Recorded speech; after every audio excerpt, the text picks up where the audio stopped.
হুগলি জেলার গ্রামীণ পুলিশের গুড়াপ ও দাঁতপুর থানার বড় সাফল্য। গতকাল রাত্রে হুগলি জেলার গ্রামীণ পুলিশের গুড়াপ থানা ও দাঁতপুর থানার যৌথ উদ্যোগে বেআইনিভাবে বালি পাচারের বিরুদ্ধে অভিযান চালিয়ে মোট 19টি চোরাই বালি ভর্তি ট্রাক ও ডাম্পার সহ চালকদের আটক এবং বাজেয়াপ্ত করা হয়। উক্ত গাড়ির চালকদের বিরুদ্ধে নির্দিষ্ট ধারায় অভিযোগ দায়ের রুজু করা হয় এবং আজ বৃহস্পতিবার তাদেরকে চুঁচুড়া আদালতে হাজির করানো হয়।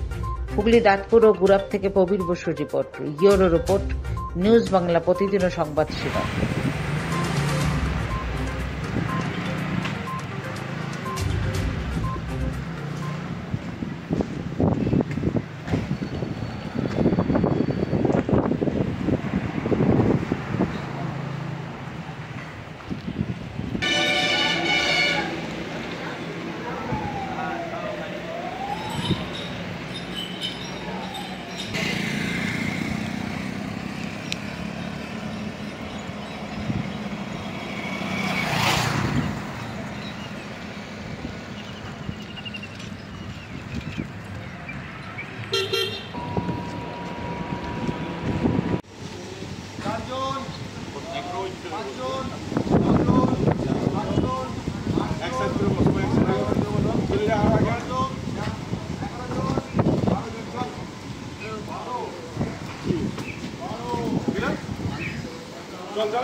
ভেতরে